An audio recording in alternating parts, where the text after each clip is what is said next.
माझ्याकडे येऊच तेव्हा तू माझ्या अंगात ये एकेकाची पाहतोच. आमच्या गावामध्ये लय बाबा आहे, माझ्याकडे पाहून डोळे वाटायला त्या मी त्यांच्याकडे बी पाहतोच तेव्हा म्हणजे मागणंच आहे ना, आहे की नाही. त्याच्या अंगात काय निघणार तर ह्याच्या अंगात काय निघणार, दोघांचे भांडण. मग नेमकं काय निघणार सोबत भांडतो का माणूस माणसासोबत भांडतो का माणसाचं मन माणसाच्या मनासोबत भांडतो, काय होतं. जसं एखादी स्त्री जाडजूड आहे चांगली आहे, एखादा मनुष्य जाडजूड आहे चांगला आहे हट्टा कट्टा दिसायला आहे, पण त्याचा जो त्रास आहे शरीराचा तो गळालेला आहे, त्याचा जो त्रास आहे शरीराचा हा त्यालाच माहिती. बाहेरून चांगलं दिसत आतून मग तो कशाला हात द्यायलाय का बाहेर अंतर मनातल्याला महत्व आहे. तसं त्याला मी म्हणलो साध्या भाषेत जे आपल्याला शिकलं आपण तेच बोलणार आहे, त्याच्या व्यतिरिक्त आपल्याला काही कळत नाही, ज्ञान नाही. जे शिकलं तेवढंच बोलू, शिल्लक नाही. कोणाचं ऐकून नाही बोलला, जे आपल्याला अनुभव आले तेवढेच बोला. एखाद्या झाडाखाली भूत आहे कोणी सांगितलं पण मला नाही दिसलं ना, मला दिसलं तर भूत म्हणून म्हणायला काय हरकत नाही. खरं आहे तर आहे म्हणून, पण दिसलं नाही तर बळजबरी कशाला म्हणू, बरोबर आहे. तशी ही गोष्ट आहे. म्हटलं बाबा देवाकडं जाणं वेगळं आणि देव आपल्याकडे येणं ही गोष्ट वेगळं. नेमकं दोन्ही पैकी आपल्याला काय पाहिजे हे आपण ठरवा. मनुष्य जन्म तर एकदाच भेटणार आहे ना, त्या मनुष्य जन्मात 84 लाख योनी फिरून हा नरदेव भेटणार आहे आणि भेटलेला आहे. याचं सोनं करायचं का माती करायचं हे आपल्या हातात, ज्याच्या त्याच्या हातात आहे. देव देवाच्या ठिकाणी बसलेलाच आहे, देव काही कुठं जात नाही, बरोबर आहे का. तो तिथंच आहे. हे बाई आता मी मंदिर बांधलं इथं, हे हलणार आहे का, इथंच राहणार, ते इथंच बसणार. आपल्यासारखे समजा मी आज आलो गेलो, माझे पोरं उद्या येतील, माहीत झालं मंदिर आहे ते जातील, माझे पोराचे पोरं येतील ते जातील. आज जा गेला माझा पंचा गेला, पण देव आहेच, मंदिर आहेच, आहे की नाही. मग आपल्याला हा जन्म भेटला, आपल्याला काय करता येईल आपलं वैयक्तिक पहा, असं माझं मत आहे, बरोबर आहे की. मग आपल्याला जर या भेटलेल्या संधीचं जर सोनं करायचं असेल आणि आपल्याला काय होतं मार्ग सापडत नाही, बरोबर आहे की. इथून बाबुळगावला जायचंय आणि इथून फाटी फुटणार आहे 2-4, नेमकं आपल्याला माहिती नाही बाबुळगावला जायचंय. आपण काय करू, एखाद्याला विचारपूस करू, अरे भाऊ थांबा थांबा काय बाबुळगावला जायचं, पण हा रस्ता आहे, या रस्त्यावरून कसे लोक जाणार आहे, काही प्रॉपर बाबुळगावचे जाणार आहे, काही लांबून बाहेर गावचे बी येतील, ते बी त्यांना कुठंतरी असेच भटकणारे येतील, त्यांना बी कुठंतरी जायचं जातील. आपण नेमकं त्यालाच विचारतात की ज्याला बाबुळगावच माहिती ते काय म्हणे, हा काही नाही इथून पुढे जा इकडे जा, खरं माहिती आहे का त्याला, तो आपल्याला रस्ता भटकवणार का नाही भटकवणार, भटकवणार. मग विचारावं कोणाला, जो जाणताय, ज्याला माहिती आहे त्याच्यातले अशा माहितीला विचारा. ज्याला माहिती नाही त्याला विचारून फसवू नका. आणि समाजामध्ये आजच्या परिस्थितीमध्ये हेच घडते. आता ते युट्यूब मोबाईलवर बरेच निघले, त्याच्यावर तर माहिती बाबा काय विचारायचं कामच नाही राहिला. खरी माहिती काय ते, खरी माहिती घेतली आणि त्या मार्गावरती कसं चालायचं हे जर कळलं तर तो भगवंताकडे जाणं, भगवंत आपल्याकडे येणं, या दोन गोष्टींमधला फरक आपल्याला कळतो. भगवंताकडे तुम्ही किती वेळ जाणार आहे, ज्या वेळेस तुम्हाला अडचण आली का चला बाबा देवाकडे, ज्या वेळेस अडचण आली का चला याकडे बाबाकडे जाऊन विचारपूस करू काय अडचण आहे, आपली काढूनच कडे आता या खेटीला जाऊच. मग ते म्हणून काही नाही होऊन जाईल, 5 खेट्या मारा तुम्ही, आपली ताकद असते होऊन जाईल. नेमकं त्याची ताकद पाहिजे का त्या देवाची ताकद पाहिजे, कोणाची पाहिजे, देवाची का त्याची. कारण माझ्यासारखे बाबा लोक आहे असे भारी भारी कपडे घालले जाता घेता लावून आणतो, त्याची ताकद पाहिजे का ती देवाची. तो बाबा आहे मान्य, तो त्याचा सेवक आहे, त्याला त्या भगवंतांनी नेमलेलं आहे का हे कार्य आहे माझं, हे कार्य तू कर. पण माणसाचं मन खूप विचित्र आहे, माणसाचं मन कधी बदलत नाही, बरोबर आहे. मग नेमकं आपण कुठं जाणार आहे, या ठिकाणी गेलो आपण त्या देवावरती श्रद्धा ठेवा, देवावरती भक्ती करा, सगळ्यात महत्वाचा मुद्दा असा सांगायचा आहे का गुरु शिवाय देवापर्यंत जाता येत नाही. समजा आपण कोर्टात गेलो तर पहिले आपल्याला काय लागल? वकील लागल. डायरेक्ट कोर्टासमोर उभं राहायची ताकद नाही, राहूच शकत नाही, नियमच नाही तसा. हा बी नियम तसाच. गुरु शिवाय त्या कोर्टात तुम्हाला उभं राहता येणार नाही. मग गुरु लागला, कोणी करा, पण कसा करा? सात्विक करा, अनुभवी करा. पहिले तुम्ही त्या गुरुबद्दलची माहिती द्या. गेल्या गेल्या तो कोणता तरी बुवा आणला होता बाबा आपल्या कानिनाथ गडावरती, पण तेव्हा बडबड करीत होतं, पण चांगलं बरं होतं. जाऊ द्या, गुरु करासारखं आहे, करायला काय हरकत? माहिती घ्या त्याच्याबद्दलची. नाही तर संध्याकाळ झाली, प्रवचन लय भारी होतं, द्या एक मला टाकावर झाली, तुम्ही माहिती गुरु माहिती शिष्य. उद्या विचारलं तर मला माहिती नाही तुम्ही कोण आहे, तुम्हाला माहिती नाही नेमकं मी कुठं राहतो कोण. हे गुरु शिष्याचं नातं आहे. गुरु शिष्याचं नातं असं राहायला पाहिजे की गुरुनी शिष्याकडे जर पाहिलं तर नजरेने कळायला पाहिजे की ह्याला काय लागतं, आणि शिष्याने जर गुरुकडे पाहिलं तर शिष्याला कळायला पाहिजे आपल्या गुरुला आपल्याकडून काय लागतं. मनात बोलून नाही, मनात ही ताकद अनुभवायची. हे ज्याला कळलं ते गुरु शिष्याचं नातं आहे ना. मग त्याच्यासाठी तुम्हाला काय करावं लागेल? त्या गुरुला जो कोणी आपण गुरु त्याला पूर्णतः शरण जावं लागेल. त्याच्याबद्दलची आपल्याला पूर्ण माहिती द्यावं लागेल. तो खरा आहे का काय आहे, तो देवाचा भक्त आहे का कसा आहे हे बघावं लागेल. आहे की नाही? कारण की आताच्या कलियुगामध्ये कपडे घालून विषय मांडणारे भरपूर. तुम्हाला काही सांगायची गरज नाही.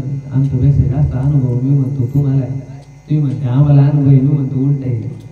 आम्ही तरी एखाद्या गुरुचे पाय धरायचे, एखाद्या गुरुचं माहिती, पण तुम्ही बरेच फिरले राहते त्याच्यामुळे तुम्हाला सगळ्या गुरुचं माहिती राहते. गुरुला काय काय पुढं पुढं काय काय राहते. मग कोणाला अनुभव जास्त, तुम्हाला का आम्हाला? फक्त एवढं आहे का त्याचे कोडे उमजत नाही का नेमकं खरं काय खोटं काय, बस तेवढाच फरक आहे. तो फरक कसा काढायचा? घाबरायचं नाही. देवाला घाबरू नका, बाबाला घाबरू नका. श्रद्धेनं जा, विश्वास ठेवा, विश्वासानं जा. कोणावरती? त्या भगवंतावरती विश्वासाने जा, श्रद्धेने जा. एखादा तुम्हाला वाटलं परीक्षा घ्यायची तर तुम्हाला परीक्षा घ्यायचा अधिकार आहे. कधी? गुरु करायचा अगोदर अधिकार आहे. एखाद्याची परीक्षा तुम्ही घेऊ शकता करायच्या अगोदर. जर तुमच्या मनाला पटला तुम्ही त्याला गुरु करू शकता. पण असं नाही आपल्याला पटला म्हणजे झालं काम नाही. मग तो बी आपली परीक्षा घेणच ना, तो काय सोडीन का? त्याला बी शिष्य करायचं आहे ना. शिष्य करणं म्हणजे काय? आपलं नाव त्याला द्यायचंय शिष्याला, आहे की नाही? समजा एखाद्या बापाचं नाव आहे, ते पोराला बापाचं नाव लागतं, बरोबर आहे की नाही? त्या पोरानं जर येडे चाळी गेले गावात, लोक काय बरंच आहे रे तू, हा ते नाही का ते त्याच आहे ते लयच आसपास दिसत नाही. हे शिकवलं तुझ्या बापाला, नाव परत जाणार, गुरु सुद्धा जाणार, बरोबर आहे की नाही? पण त्या पोराला कळायला पाहिजे का नाही आपल्या बापाचं नाव जायला नको, आपण नीट राहायला पाहिजे, आहे की नाही? मग ते पोरग बी तसं निवडावं लागत गुरुला. मग ते बी तुमची परीक्षा घेतील, खरं काय आहे, हा आपला शिष्य होणं योग्य आहे का, हा आपल्या नियमामध्ये बसतो का, आपले नियम हा सांभाळेल का, बरोबर आहे की नाही? मग आपण जिथं गेलो गुरु कार्याला, ते गुरुचे नियम आपल्याला कळायला पाहिजे का? या नागपंथ आहे, नागपंथामध्ये हे पती आहे, या पतीला आपल्याला पाळावं लागणार आहे. या पतीत आपण बसतो का स्वार्थापुरतं आपलं काम होईपर्यंत पद पाळायचे, ते नेहमी आमचे विषय राहते. आमच्याकडे काय अंगाला आला ताप तेव्हा तूच माझा, आणि आमचा गेला ताप बरं आहे का, मी देवाच्या बापाचा बाप, मी काय मागितो काय कोणा. कधी? ताप गेल्यावर, ताप आल्यावर मग काय नाही, मग कोणाचे पाय धरा काय, फक्त पा हो एवढं करून द्या, काही करा तुम्ही, एवढं बोलून जाऊ द्या.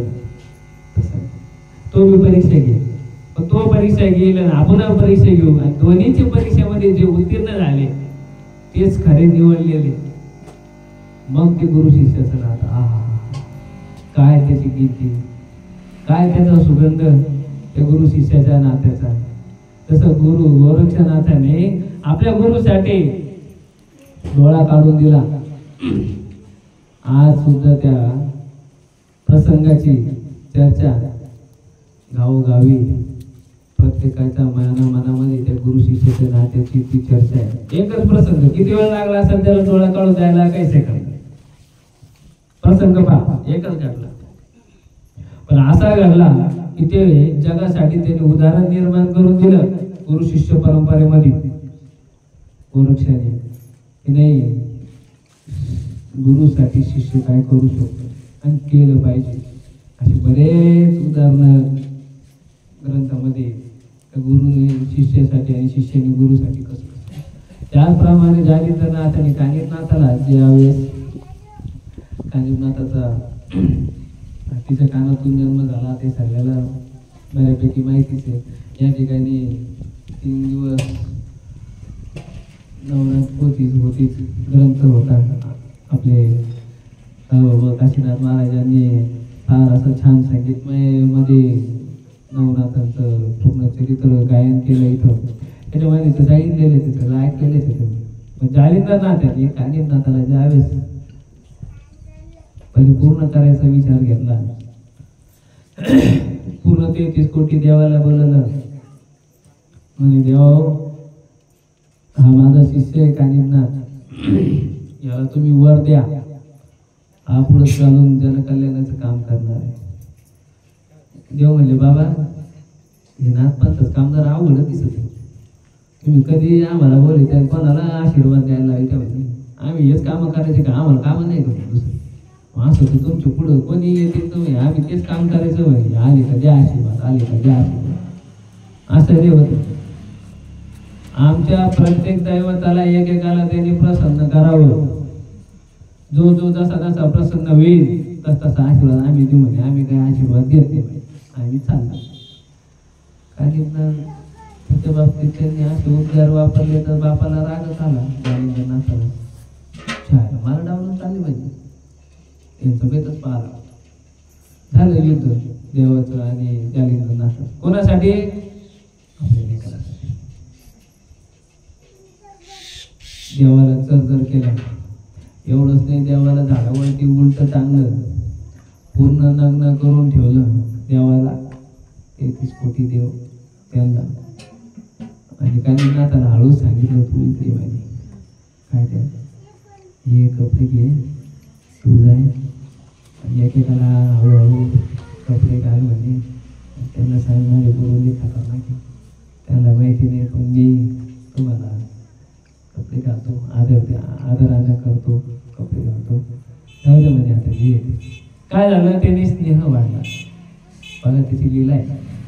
हालाकी जे 33 कोटी देव हे त्या नारायणाचेच अवतार. शेवट परब्रह्म एकच आहे आणि एकातूनच हा सगळा काही विस्तार आहे, बरोबर आहे. पण लीला आहे कशासाठी? अनुभवासाठी. अनुभव कोणासाठी? त्यांच्यासाठी नाही. अनुभव पुढे येणाऱ्या पिढीला काहीतरी शिकायला भेटेल याच्यासाठी. शिकतील नाही शिकतील हा ज्याचा त्याचा विषय वैयक्तिक आहे. पण ते अनुभव ज्ञानग्रंथ 6 शास्त्र, 18 पुराण, 4 वेद कशासाठी? आपल्यासाठी. काय काय त्यातून आपल्याला काय शिकायला भेटत ते शिकायच्या परमार्थावरती पुढे जातात. हळूहळू कपडे घातले आणि देव प्रसन्न झाले. त्यांना अंदाज आला आपल्याला काही सुट्टी नाही भाऊ, याला आशीर्वाद द्यायशिवाय.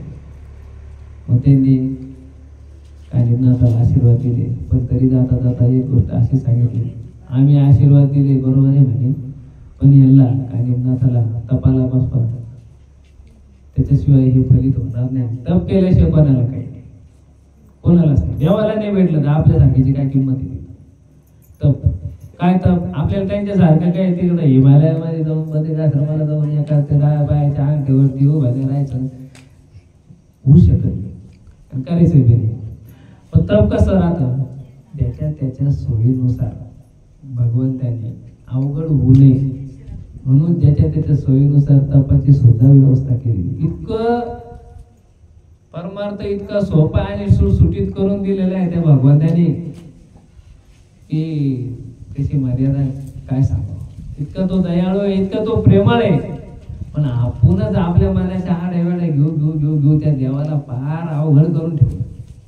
इतकं अवघड करून ठेवलं का आपल्याला आज देव कळायला सुद्धा अवघड आहे. त्याच्यामध्ये समाजातले काही घटक आहे तर त्यांनी सुद्धा स्वार्थासाठी काही ना काही रूढी परंपरा अशा लावून ठेवल्या की तिथपर्यंत जाणं अवघड झालं.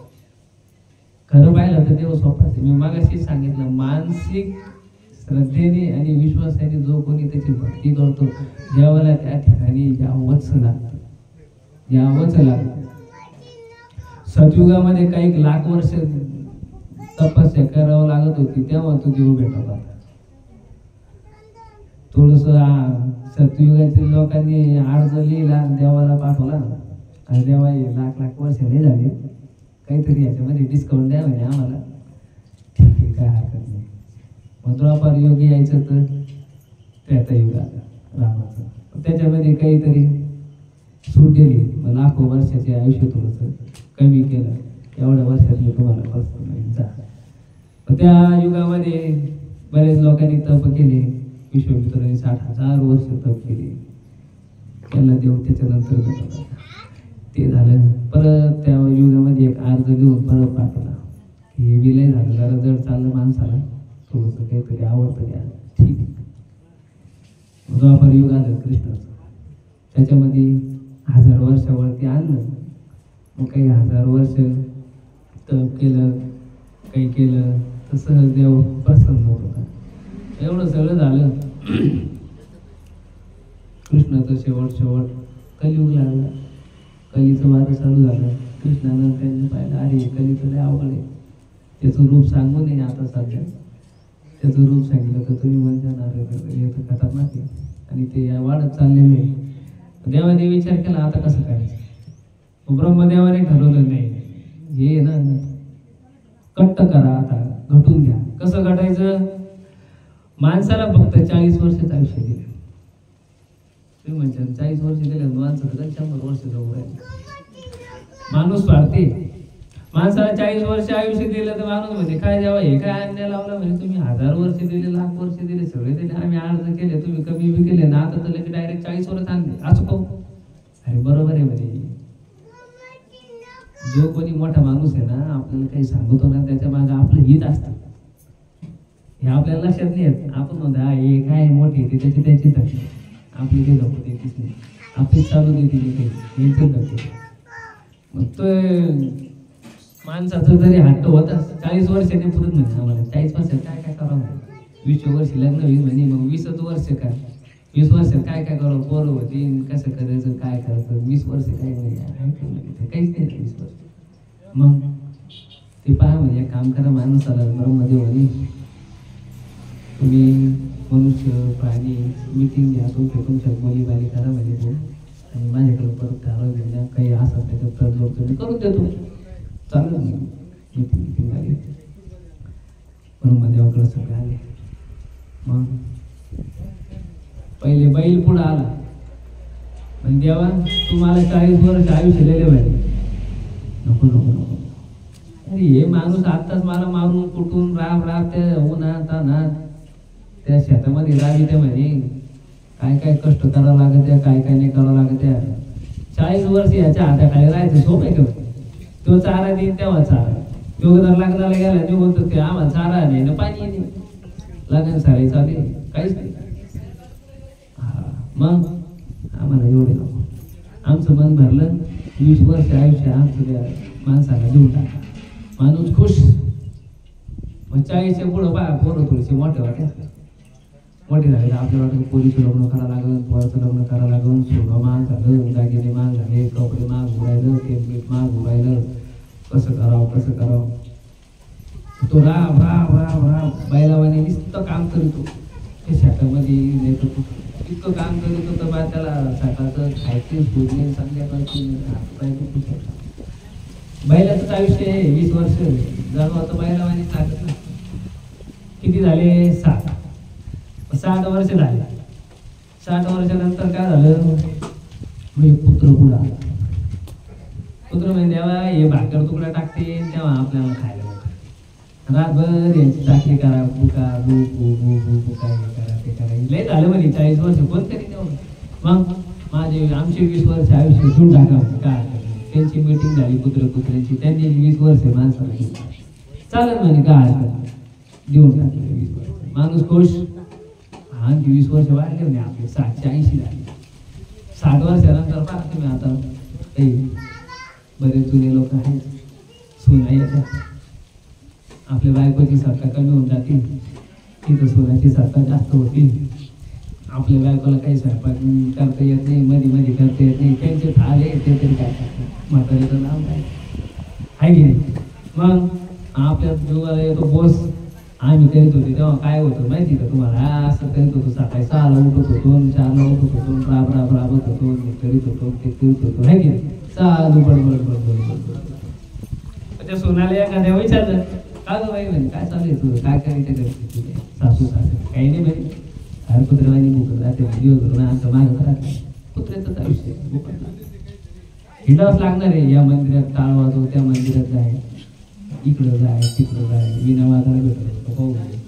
हा आज कुठं आहे का काही कार्यक्रम तरी आहे ना आपल्या त्या काही नंदगाडावर कार्यक्रम काही नाही. मग आजची होती जातीच होत काही लोटांना झालं का मग जाऊ. ते काही प्रवचन ऐकतात मजा नाही. काही लोटांना नाही का आलं तर मग जाऊ, म्हणजे आपली काम होऊन जातं, आहे की नाही. माझ्या मनाचं नाही, वास्तविकता खरं कडू आहे पण वास्तविकता आहे. 20 वर्ष आयुष्य भेटलं, 80 झाले. आता सांगा बरं तुम्ही 80 नंतर कोणाला चालता येतं का काय. मग गाडव पुढं आला, अरे देवा म्हणजे काय जेव्हा मी जाईन ना मरून अर्ध्या याच्यातून 12 हाडावर ठिसून होती. कसं करायचं मग काय करायचं. माझी 20 वर्ष दूर टाकायला माणसाला. चालेल तुमची मीटिंग झाली. हा आमच्या सगळ्या गाडव कमिटीची मीटिंग झाली. आम्ही ठरवलं, ठराव मंजूर झाला. 20 वर्ष देऊन टाका, काय सांगतात नाही. ठीक आहे म्हणजे 20 वर्ष माणूस परत खुश. 20 वर्षानंतर झाली आपली कंपनी झाली. 80 वर्षानंतर पहा आता काय होतं काय सांगायचं आहे का. आता हे 2 उदाहरणावरूनच 3रं उदाहरण समजून घ्यायचं. एका कोपऱ्यामध्ये खाट टाकेल, फुटायला मडकं वाटी परिवंत भारतात म्हणते तसं ते चुपचाप एका कोपऱ्यात का बरे का तब्येत त्यांची काय नाही. ते आडवळून घेते आता करीन काय, चालता येत नाही, फिरता येत नाही. पण ते तसं वाढणार आहे ना. असं माणसाचं मन स्वार्थी. पण या सगळ्या संकटातून जर सुटायचं असेल, मेन मुद्द्यावर परत मी तुम्हाला तो काय गडबडू नका. तर त्याच्यासाठी गुरु करा, त्या भगवंतावरती श्रद्धा ठेवा, विश्वास ठेवा. श्रद्धेने आणि विश्वासाने, स्वार्थाने नाही. दान करा तुम्ही 200 ने, तुम्ही लाख रुपये दान करा, पण स्वार्थ ठरवून जर दान केलं असेल तर दानाला किंमत नाही. आणि श्रद्धेने दान करा तुम्ही 1 रुपया दान करा तर 1 रुपयाला किंमत नाही. 1 रुपयाला ज्यावेळेस भगवान श्रीकृष्ण तुला झाली त्यांची करायला माहिती असं पार जेवढं नाही तेवढं सोनं आणून टाकले का तुला काहीच नाही झालं, काहीच नाही. नारदाने विचारलं काय भागवत काय. फक्त एक तुळशीचं पत्र कशाने टाकलं, श्रद्धेने एक तुळशीचं पत्र टाकलं, त्याला किंमत आहे. मग सोन्याला किंमत आहे का त्या तुळशी पत्राला किंमत आहे? श्रद्धेला किंमत आहे. ते किती श्रद्धेने टाकलं, किती अंतःकरणातून टाकलं गेलं.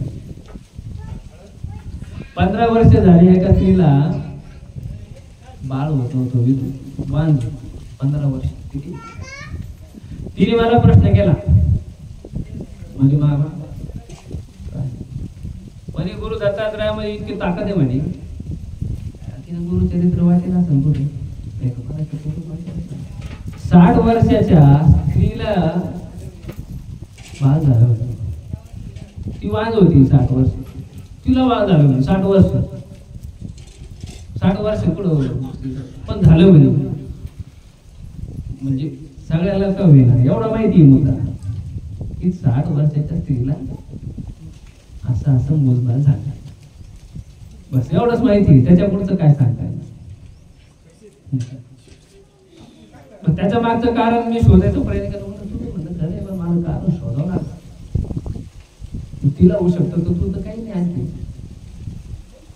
35 असेल 30 असेल आणखी तुला बाळ होण्याचे जे काही चान्सेस येते असं नको नाही नाही पण असं कहून काय असं मला सगळ्यात महत्वाचा मुद्दा तर कर्माचा भाग आहे पण तरी तू म्हणली तर मी त्याचा विचार करतोच थांबतो काय विचार केला तुम्ही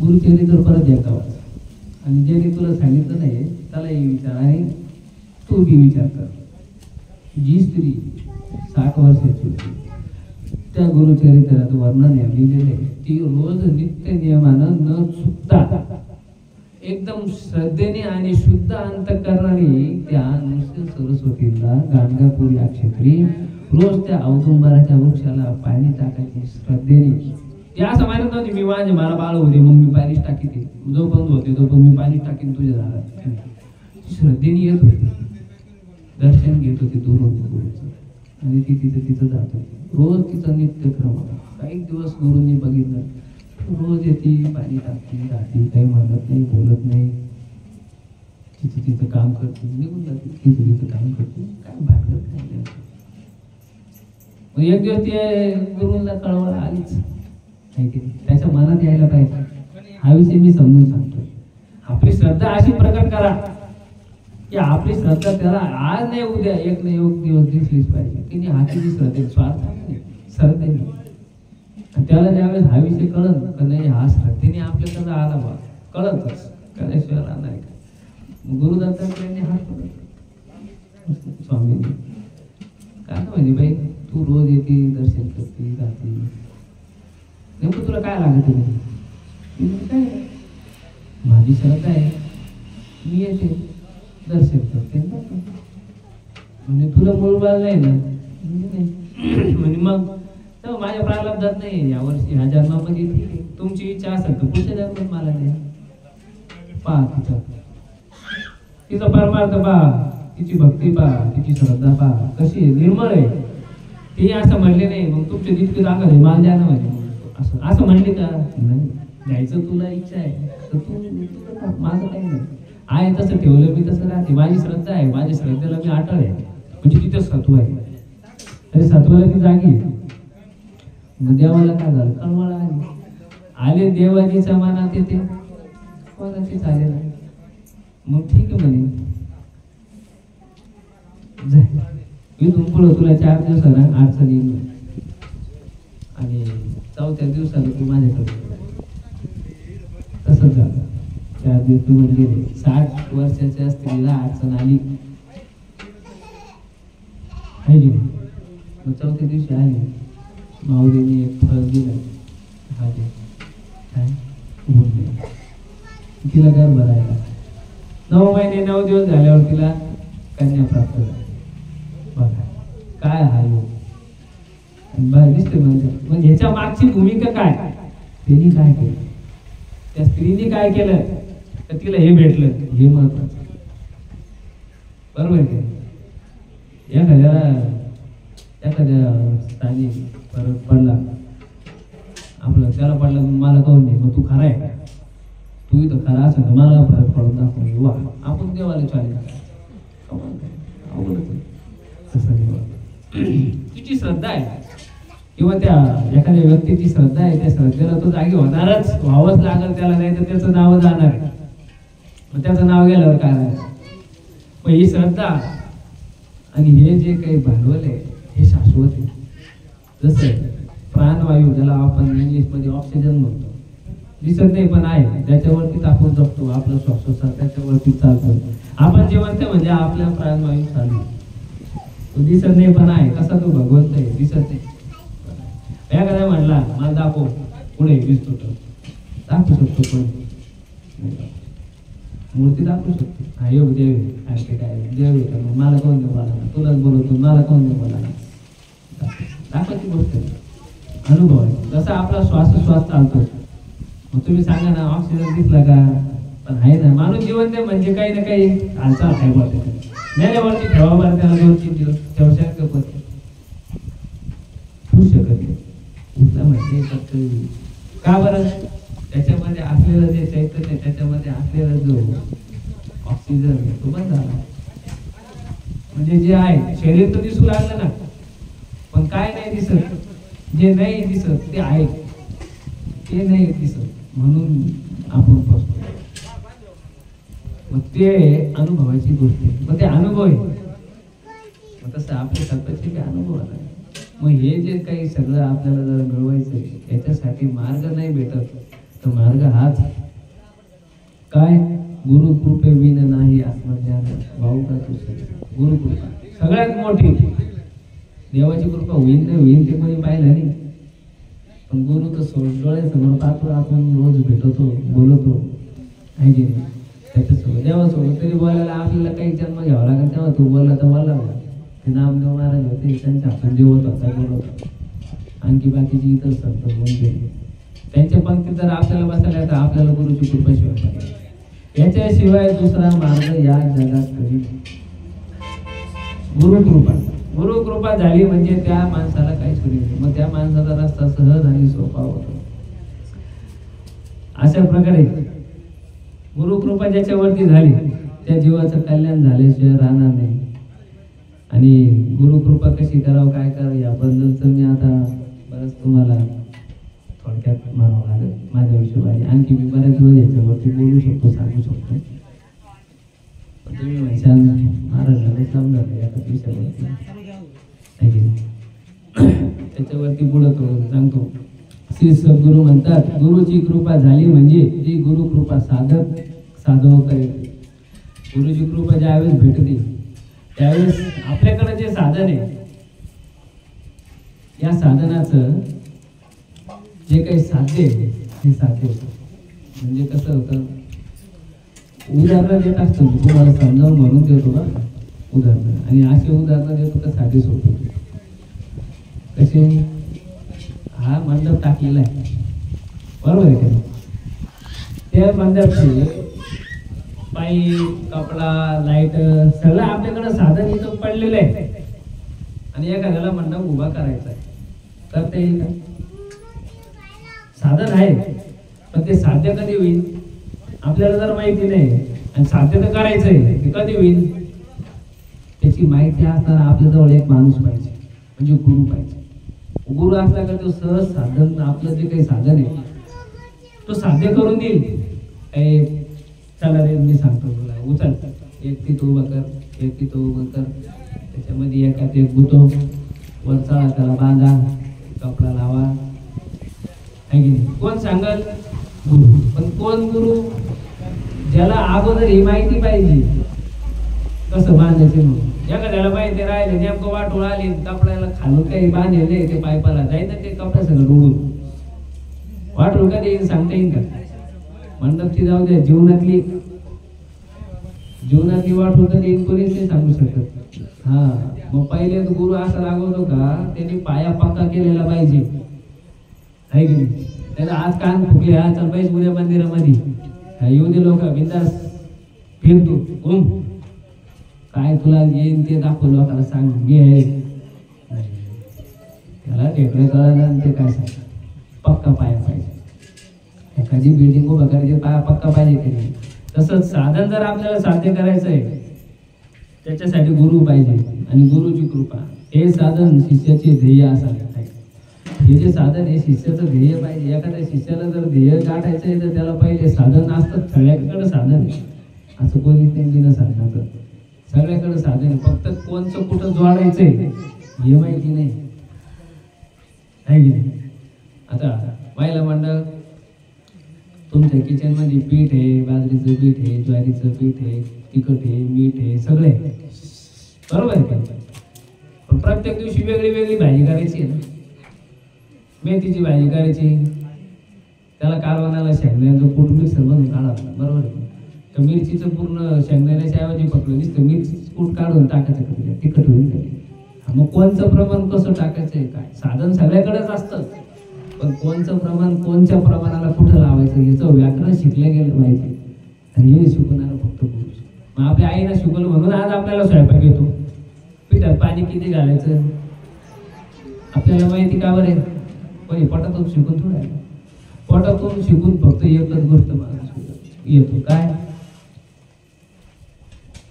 पोट कसं भरायचं एवढं पोटातून शिकून येतो.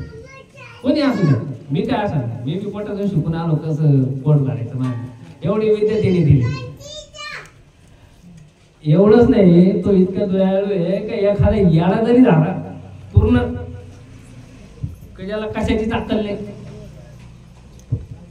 याची अक्कल काढून नाही घेत, याची अक्कल ठेवीत असतो कसं खायचं. तुम्ही बाहेर रस्त्याने येणे फिरत राहते असं पाहिलं का, आज दिसला 2-4 दिवसात काय झालं करू त्याला दिसत मेला नाही, उपाशी नाही मरत तो, उपाशी.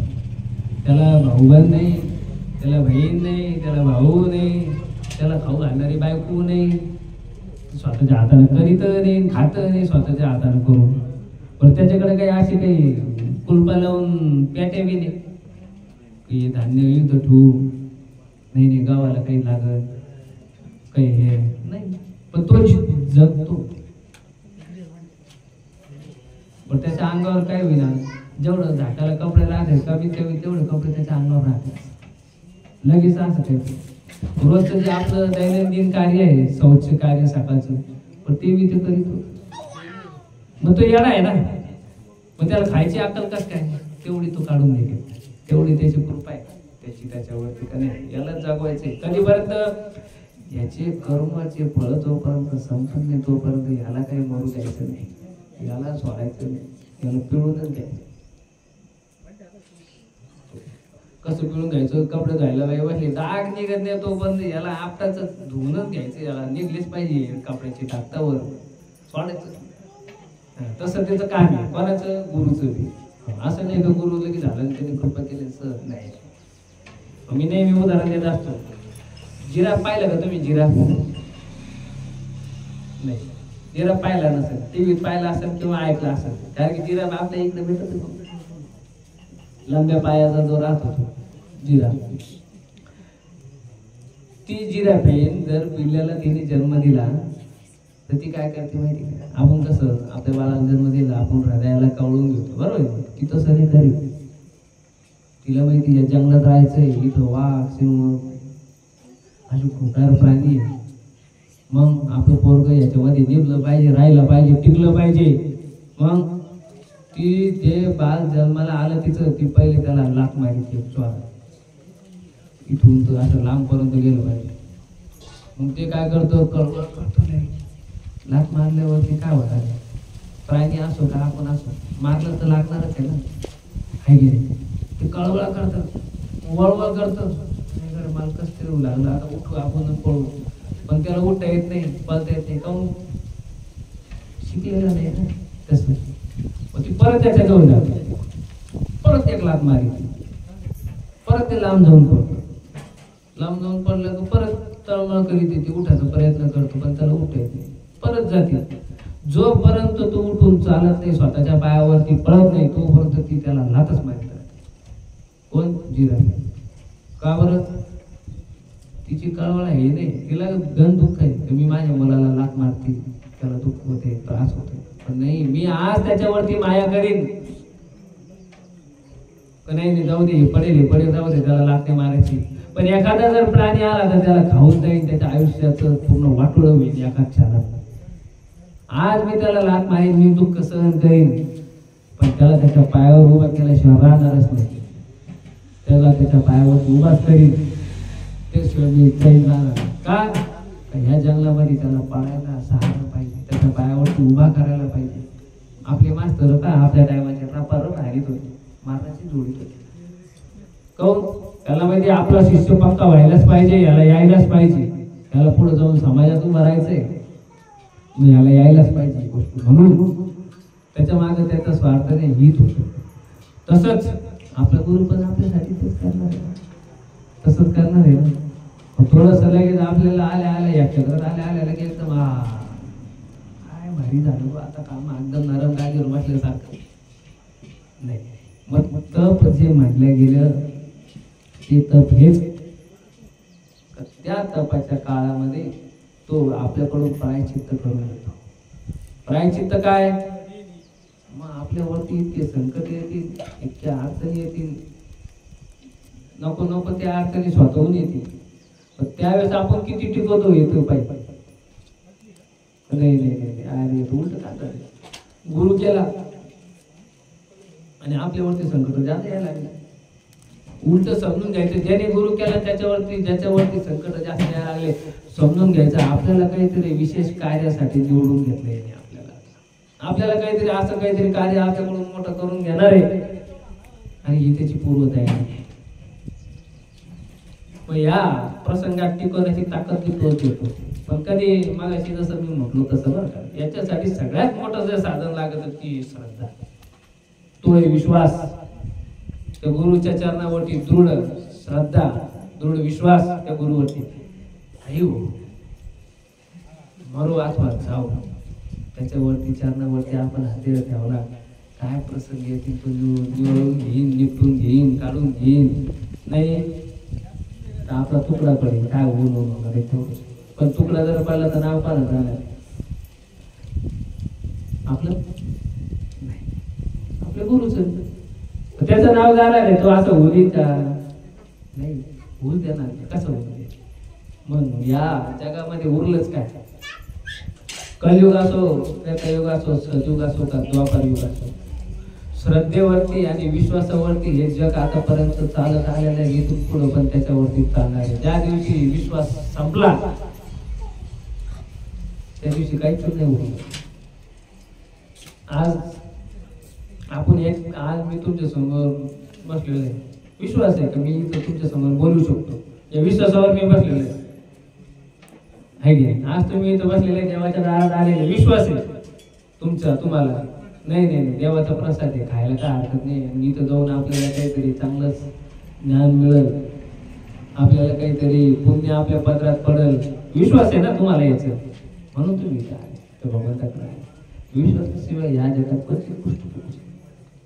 तसाच विश्वास त्या आपल्या गुरुवर ठेवा. म्हणजे आपण जे काही साधन केलेलं आहे, जे काही केलेलं आहे त्याचं सहज सोप्या पद्धतीने आपल्याला त्या ठिकाणी कार्य करते. सोपे करण्यासाठी मग बरे ते काय करावे ते शोधा. यासाठी ध्येय साधा व ध्येय गुरु, माता पिता आणि गुरुच देवता. गुरुला आपली मुक्तीचा दाता मानून आपले साधन साध्य करून मुक्त असा. या ठिकाणी तेच सांगितलं का गुरुला आपल्या मुक्तीचं साधन माना. का हा आपला ह्या किनाऱ्यापासून त्या किनाऱ्यापर्यंत आपला जायचा प्रवास. बरोबर आहे. तुम्ही ऐकलेला असेल बरेच प्रवास, तुम्ही माझ्यापासून जास्त प्रवास ऐकले, मी तरी कमी ऐकलं असेल, तुम्ही सगळ्यांनी जास्त ऐकलं. माझ्यापासून जास्त वयाचे लोक इथं बसले. काय प्रवास सांगते, भावसागरातून पार करायची नौका आपली, त्याच्यासाठी आपण हे इथं कार्य करीत असतो, माहिती नाही. मग या पायथी राहून त्या पायथी राहून मग त्याच्यासाठी काहीतरी साधन लागतच आहे ना. नुसतंच बसून म्हणा हा किनारा इकडे येऊ दे, कसं आहे पुरुषार्थ आपल्याला थोडाफार करावं लागणार, त्याच्याशिवाय पर्याय. त्या पुरुषार्थ करण्यासाठीच आपल्याला आपल्या गुरुची साथ, गुरुची सेवेतून आपल्याला जे काही गुरुची कृपा मिळते ही आपल्याला ती साध्य करावं लागणार आहे. म्हणजे आपलं जे काही उर्वरित आयुष्य आहे आता इथून पुढचं हे सुरळीत जावे. आत्मसुखाचा भोग न घेता नुसत्या परोक्ष ज्ञानाने खरी शांती सुख प्राप्त होत नाही व ते प्राप्त होण्यास ध्यानादी साधनांत केले पाहिजे व संत कृपा मिळाली पाहिजे. म्हणून ज्ञानात ध्यानम विशंती असे भगवंतांनी म्हटलेले आहे.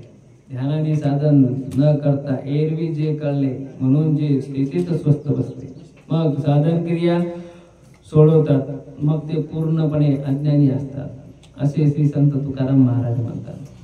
कळले म्हणते आम्हा ब्रह्मज्ञान, धुरीचे अज्ञान जाणावे. व्यासा शिवाय दिका न कळेची अंतर, ज्ञान ते स्वतंत्र हरिरूप. या ओळीचा अर्थ असा जो मग सांगितलं कायिक वाचिक आणि मानसिक. जो वाचना नुसतं म्हणून हा मी महाराज आहे, 4 वेद मला पाठ आहे, मुख गदे 4 वेदाचा मला अभ्यास आहे, तेच तुकाराम महाराजांनी आता हेच सांगते. काय कळते म्हणती आम्हा ब्रह्मज्ञान, धुरेचे अज्ञान जाणावे. ते म्हटलं मला ब्रह्मज्ञान प्राप्त आहे, धुरेचे अज्ञान खरं प्राप्त आहे, जो खरा ज्याला खरं प्राप्त आहे हा कधीच सोडून दाखवणार नाही, कधीच नाही. श्री गुरु दत्तात्रय सह्याद्री पर्वतावरती त्यांचं वास्तव्य, माहूर गडावरती त्या ठिकाणी बसलेले, अशा अवस्थेत बसलेले पिशाच्या सारखे ओळखूया झाले असं. आणि त्या ठिकाणी भगवान परशुराम आलेले रेणुका माताला घेऊन. जमदग्नीचा देहांत झालेला आहे आणि जमदग्नीला अग्निदान द्यायचा आहे. जमदग्नी म्हणजे रेणुका माताचे पती आणि परशुरामाचे पिता. रेणुका माता म्हणे जा तिथं त्या कुपीमध्ये श्री गुरु दत्तात्रय बसलेले आहे, ब्राह्मण आहे, त्यांना या विधीसाठी घेऊन ये. गेले परशुराम. त्यांनी पाहिलं तिथं झोपडीमध्ये त्या माणूस तर असं बसला नग्न अवस्थेत, मांस पडलेलं, बाहेर व्यस्त झालेलं, पिशाच्या सारखं, केस विस्कटलेले, मद्यप्राशन चालू. काय म्हणे माझे वडील म्हणे जमदग्नी, त्यांचा अंत झालेला आहे. आणि ज्यावेळेस अंत झाला त्यावेळेस मी ज्यावेळेस त्यांना कावडीमध्ये घेऊन निघालो त्यावेळेस आकाशवाणी झाली. ज्या ठिकाणी आकाशवाणी होईल परत एकदा की या ठिकाणी तो अंत्यसंस्कार कर, त्या ठिकाणी त्यांचा अंत्यसंस्कार व्हायला पाहिजे. आणि या ठिकाणी आल्यावरती तर तशी आकाशवाणी झाली की या ठिकाणी तू त्यांचा अंत्यसंस्कार कर. आणि माझी आई रेणुका माता आहे, तिने सांगितलं की गुरु दत्तात्रय या इथं राहतात, त्यांना पाचारण करून देतो, म्हणून मी तुमच्याकडे आलो. अरे काय येणार म्हणे तू, तुला कधी सण का म्हणे मी काय अवतार आहे, मी काय, मला काय ज्ञान आहे का म्हणे, मी ज्ञानी असतो तर कसा असतो म्हणे, तू काहीतरी भ्रमात आहे म्हणे, मी नाही म्हणे तसं काही, मला काही ज्ञान नाही म्हणे, मला काही कळत नाही काही नाही म्हणे, तर मी मांस खातो असं पडलेलं सगळं, तुझा आहे म्हणे काहीतरी पाहिजे नसलं. मग रेणुका माता सातवाची होती, तिचं सत्व होतं. आज मी तिला 3.5 शक्तिपीठात मान फुकट नाही आली. परशुरामा, अरे ही माया आहे, हे जे श्री गुरु दत्तात्रयांनी रूप दाखवलं हे माया रूप आहे, हे वास्तविकता नाही. जे खरं आहे हे कधीच दाखवणार नाही. आराधना कर, पाय धर, इथंच बैस, कळवळ आहे. रेणुका देवीच्या सत्वाला जागे होऊन श्री गुरु दत्तात्रयांनी त्यांना खरं दर्शन दिलं. म्हणजे माते, तुझं सत्व एवढं आहे, तुझ्या समोर माया नाही करता येणार. ठीक आहे. मग श्री गुरु दत्तात्रयांनी त्या ठिकाणी जमदग्नीचा अंत्यसंस्कार केला. अंत्यसंस्कार केल्यावरती रेणुका माता सती त्यांच्या त्या अग्निनागावरती बसून सती गेल्या. पुत्रमोहासाठी पुत्रालाही शोक झाला परशुरामाला, माझी माता गेली, पिता गेले, रडायला लागले. श्री गुरु दत्तात्रय म्हणे अरे रडू नको बाळ, नाही रडत नाही, पण माझा शोकच अनावर होतोय. तो शोक पाहून आईला कळवळा आली आणि आईने त्या लेकराचा मुका घेण्यासाठी तिचं डोकं वर काढलं जमिनीच्या आणि त्याचा मुका घेतला. तेच आज माहूर या क्षेत्री तेवढंच, फक्त एवढीच रेणुका आहे, तेवढंच शिरवर आलं आणि तो ते मुका घेतला आणि ती आयव गेली म्हणून तिला पाण्याचा विडा प्रसाद म्हणून तिथं दिला जातो. असे हे आपला मुद्दा हा होता. ब्रह्मज्ञानी किंवा ज्ञानी हे जे लोक राहतात हे लपून राहतात. लपून म्हणजे कसं राहतात, समाजापासून दूर राहतात. का? कारण त्याला समाजाने कोणाला सुटू दिलं नाही. समजा आता सगळेजण यात्रेला जात राहतात, देवीच्या, खंडोबाच्या, देवीच्या, जे काही यात्रा भरत असेल देवाच्या, आहे की नाही. 1 किलोमीटर भर रांग लागेल, अलीकडच कमान गिमान लागलेली राहते, आजूबाजूला खेळण्याचे इकडून काही दुकानं, काही खायचं दुकानं, काही भांडे पडण्याचं दुकानं, आहे की नाही. असं कधी पाहिलं का तुम्ही? पहिले मंदिर आणि मग माग बाजार यात्रा भरते. असं कुठं पाहिलं का? मी तर नाही पाहिलं, तुम्ही पाहिलं तर मला सांगता. अगोदर यात्रा आणि मग देव. आपण जातो रस्त्याने, का भारी आहे, अरे ही भारी. तो देव त्याच्यापर्यंत सहसा येऊ देतो का? मग ते म्हणतो ही माया आहे, ही माया आहे. तुला माझ्याकडे यायचं असेल तर तुला नीट यावं लागेल. याच्या चक्करमध्ये जाऊ दे लागणार. आजूबाजूला पाळणे चालू आहे काय, पाय आले की दावडा चालू राहतो. या दसकसो चलो चलो बड़के लगाओ, बड़के मिलेगा, मट्टी भर के लेके आओ, चूली भर के लेगा. किस्मत जाणतो तो क्या करेगा मेरे पास, आहे की तसं. जो त्याच्यापर्यंत डायरेक्ट जाईल देवाच्या दर्शनाला तो खरा. मग याच प्रकारामध्ये अशा गोष्टी. आता जत्रा घेतलं लई लांब नेलं मी तुम्हाला, एवढं लांब न्यायला नाही पाहिजे. असंच ते भगवंताचं कार्य आहे. तो सहसा त्याच्या जवळ येऊ देत नाही कोणाला. जो खरा आहे तो. मी फक्त हे यात्रेचं उदाहरण याच्यासाठी दिलं का समाज काय, तर हा जो यात्राचा जो परिसर आहे हा समाज आहे.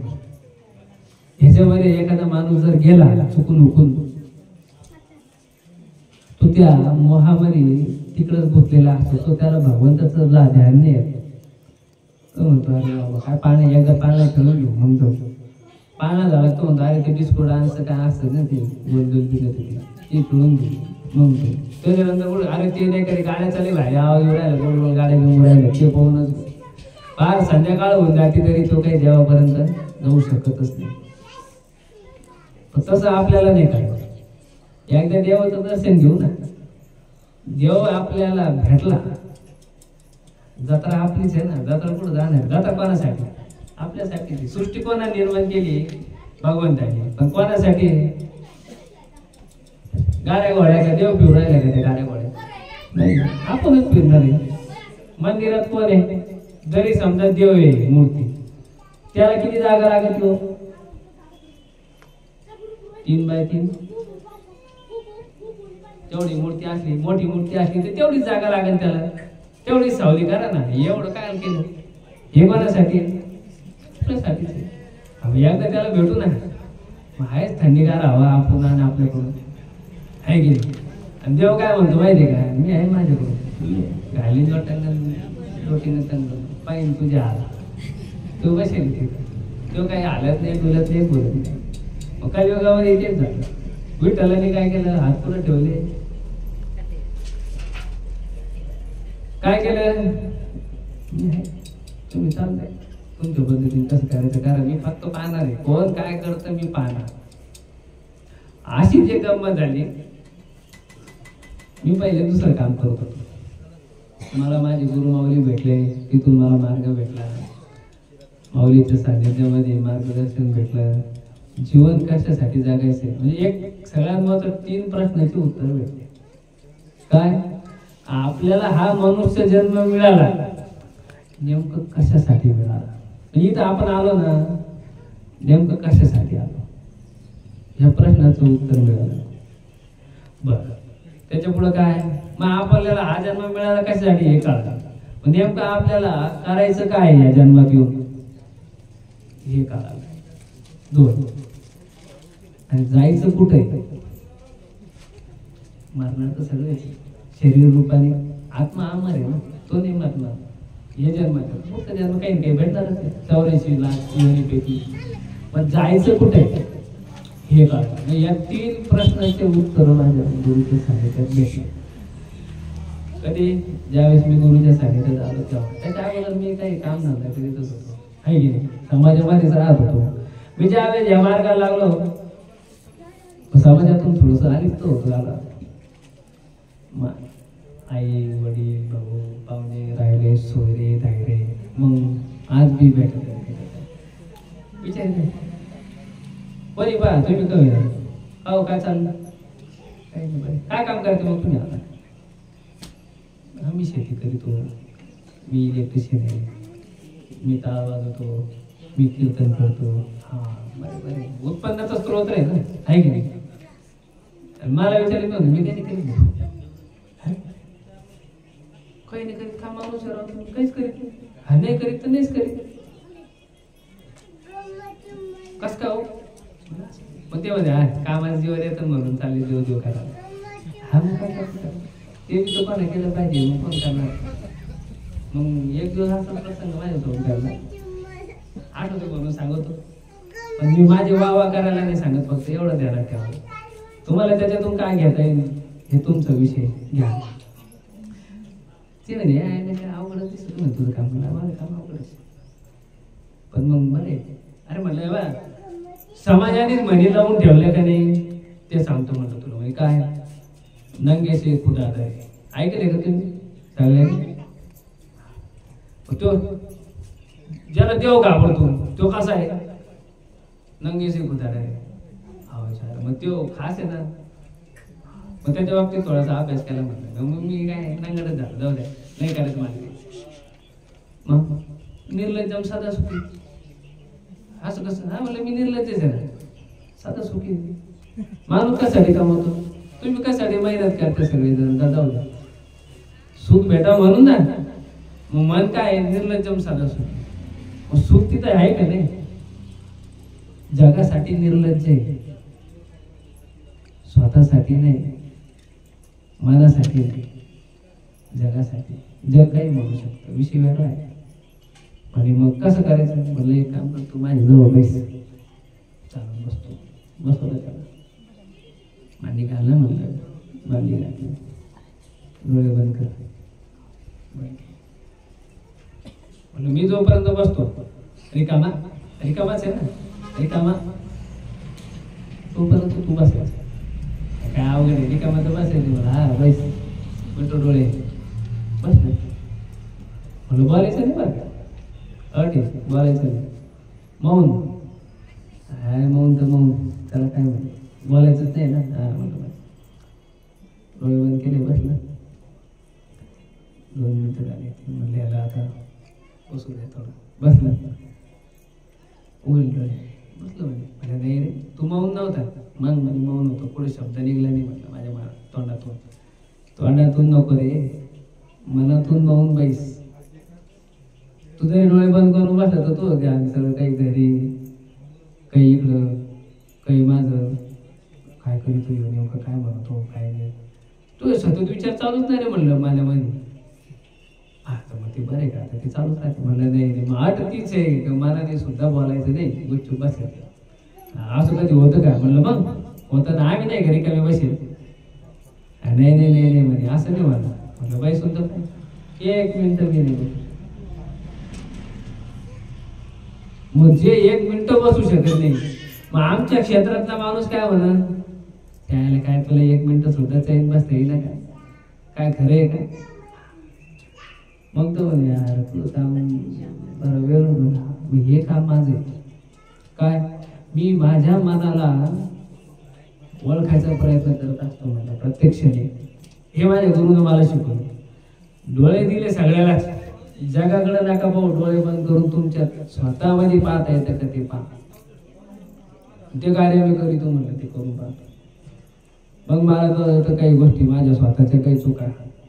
आपण एखाद्याला जर गोड बोललं तर तो आपल्याशी गोडच बोलला, आपण एखाद्याला जर कडू बोललं तर आपल्याला कडूच बोलला. मग जग कसं आहे हे मला ओळखायचंय.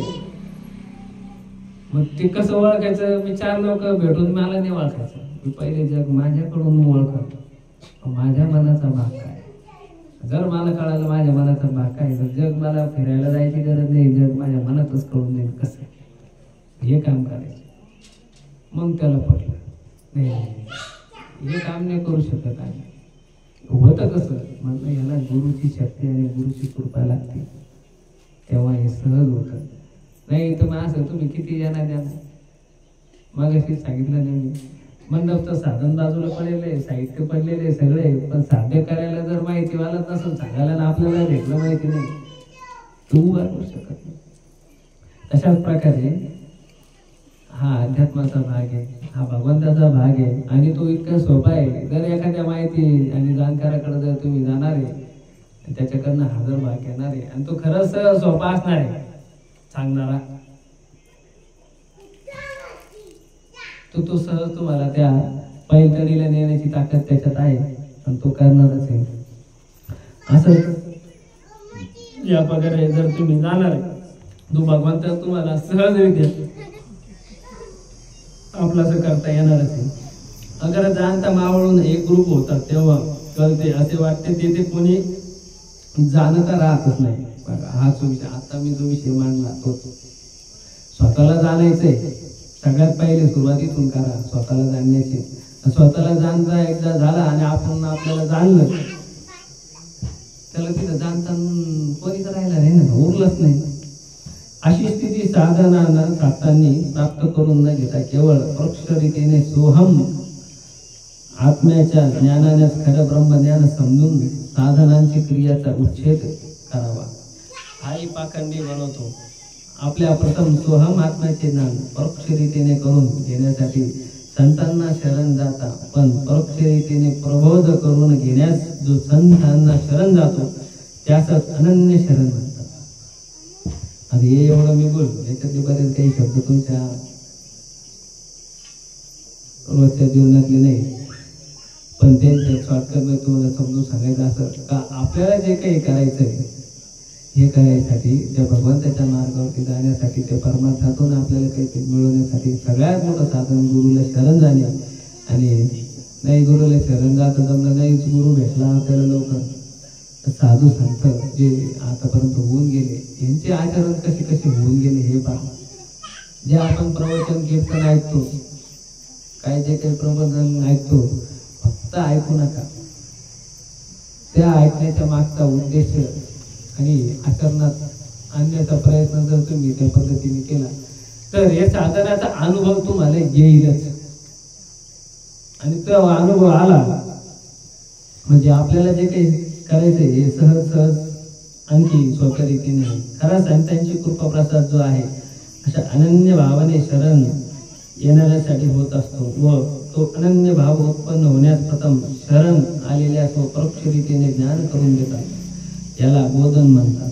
म्हणजे काय, पण त्या गुरुकडे आपण अनन्य शरण जायचं. आता मी बऱ्याच वेळेस शरण जायचं नेमकं शरण जायचं काय म्हणजे काय, शरण जायचं म्हणजे असं आपण त्या गुरुच्या भरोशावरती सगळं काही सोडून द्या. समजा एखादी गोष्ट आपल्या सोबत काहीतरी वाईट घडली, समजून घ्या याच्या मागे आपल्या गुरुने काहीतरी नियोजन लावलेलं आहे. याच्या मागे वाईट घडण्यामागे काहीतरी आज न उद्या चांगलं होणार आहे.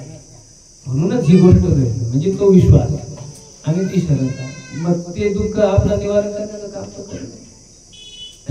तुका म्हणे आनंदा ठेविले ते राहावे, जे जे होईल ते उगे पाहावे. कधी सगळं प्रयत्न थकल्यावरती पहा. एखादी गोष्ट आपल्याला काही करायची असली त्याला आपण झटतो होईनाच, किती प्रयत्न केलं होईनाच. आपल्यापेक्षा एखादा लय कट्टर राहतो तो पार याला देऊ त्याला झटतोच. पण एक वेळ अशी येतेच तो म्हणतो जाऊ दे होईन नाही तर होईन, काही हो तिकडे जाऊ द्या जे होईल ते पाहून द्या. हा क्षण सगळ्यात महत्वाचा. त्याच्या भरोशावर सोडून द्या. आता जे होईल ते होईल पाहूनच. कधी म्हणतो सगळं करून थकल्यावर एखादं ऐकतच नसलं तर माणूस काय म्हणतो त्याला समजून सांग, इकडून सांग, पाहुण्याकडून सांग, आमच्याकडून सांग, तमच्याकडून सांग. नाही समजायला लागल्यावर माणूस काय द्यावं सोडून काय राहिलं मग सोडून द्या. म्हणजे कोणाच्या भरोशावर सोडणार आहे? कोणाच्या ना कोणाच्या भरोशावर तो आहे मग तिथंच त्याच्या भरोशावर. आणि पहा कधी कधी अनुभव घ्या. आपण ज्यावेळेला असं म्हणतो ना ते सहज होऊन जातं. सहज म्हणजे त्याच्या म्हणजे त्याला शरण. जिथं आपलं मन हारलं, एखादी क्रिया करायला संपलं, उरलंच नाही काही, त्याला म्हणते पूर्ण शरण. मग ती शरण कुठं? गुरुच्या चरणावरती करा. असं शरण करा का नाही आपली ताकद नाही, जे काय करायचं ते तू करून घे. म्हणजे मन तिथं पूर्णतः समर्पण. शरीर नाही हो. शरीर काय तुम्ही 3 पाया पडा, त्याच्या समोर डोकं फोडा, इथं रात्री झोपून काय राहणार रात्रभर शरीरच अर्पण केलं म्हणा मी तुला, काही नाही काही हो. आणि मन दुसरीकडे. मनाने पूर्णतः शरणला. त्यावेळेस मन पूर्ण समर्पित होईल, मन पूर्णतः शरण होईल, जे होईल ते होईल. तुझ्या भरोशावर आहे आता. मग त्याची ताकद तिथून पुढे चालू होती. तो एकदा म्हणतो तू यांना देऊन घे, पाहून घेऊ तुझं काय आहे ते मला पाहू दे. तुझं ज्यावेळेस संपलं मग त्याचं चालू होतं. मग त्याचं चालू झालं तर त्याची ताकद अशी असते, मग तो तिथून त्याचं ताकद दाखवतो. कशी दाखवतो? जे साधू संतांनी त्याच्या भरोशात ज्या ज्या गोष्टी सोडल्या पहा. ज्ञानेश्वर महाराज अवतारी होते, कृष्णाचे अवतार. निर्जीव भिंत चालवली त्यांनी. कोणाच्या जोरावरती? त्याच्यावरती सोडून दिलं. काय असं नसं पाहून घेऊ. बस चालली ती सत्ता कोणाची? त्या भगवंताची. तसं त्याच्या भरोश्यावर त्या गोष्टी सोडून द्या, तो सहज या सगळ्या गोष्टीला निवारून येईल आणि सहज हे सगळं काही कार्य करून घेईल. या ठिकाणी आज कानिफनाथ महाराज यांच्या मंदिराचं वर्धापन दिन या ठिकाणी आपण साजरा करतोय. बाबुळगाव या क्षेत्री आणि या ठिकाणचे जे काही मंडळी आहे त्यांनी जे काही प्रयत्न केलेले आहेत त्याची आज सांगत आहे. काशीनाथ महाराज आमचे गुरुबंधू यांनी या ठिकाणी तुम्हाला नवनाथांचं जे काही ग्रंथ, जे काही कथा आहे, जे काही त्यांचे चरित्र आहे, हे या ठिकाणी 3 दिवस संक्षिप्त रूपाने तर सांगितलेले. त्याच्यामुळे कानिफनाथांबद्दल मी माहिती कमी त्याच्यामुळे दिली, जेणेकरून इथं जी काही कथा आहे ती झालेलीच आहे. परत ते सांगायचं म्हटल्यावरती त्याच्यात काही काहीतरी दुसरं नवीन सांगू. त्या हिशोबाने तोडकी मुडकी मला जे काही माझ्या गुरुकडून मिळालं ते काही माझ्याकडे ठेवण्यासाठी नाही मिळालं. ही जी काही गंगा आहे ज्ञानाची, ही अशी पुढं चालत राहावं यासाठीच एखादा गुरु एखाद्या शिष्याला तयार करत असतो. आणि ते शिष्याचं कर्तव्य आहे की ही ज्ञानाची गंगा पुढं पुढं पुढं पुढं पुढं चालू ठेवा. त्याने असेल पण ठेवायचं काय काम नाही, लाभासाठी काम. मला आलं नाही झाला नाही शिकवायचं, त्याला शिकवलं आपल्याला वेळ त्याचे कर्म त्याच्याकडे आपली कर्म. अशी काही तोडकी मोडकी जी काही सेवा माझ्या वाट्याला आली या ठिकाणी तुम्हाला मी केली. झालेली सर्व सेवा माझ्या श्री गुरु अप्पा बाबा महाराज, श्री गुरु दत्त मंदिर, श्री क्षेत्र शूर त्यांच्या चरणी मी समर्पित करतो. आणि माझे जे काही 2 शब्द आहेत हे या ठिकाणी आवडते घेतो. मला पुंडलिक हरिचरण श्री ज्ञानदेव तुकाराम पंढरीनाथ महाराज की जय. मला कानिफनाथ महाराज की जय. कपिलेश्वर भगवान की जय. नवनाथ महाराज की जय. 84 सिद्धनाथ महाराज की जय. अवधूत चिंतन श्री गुरुदेव दत्त दत्त दत्त. चला आता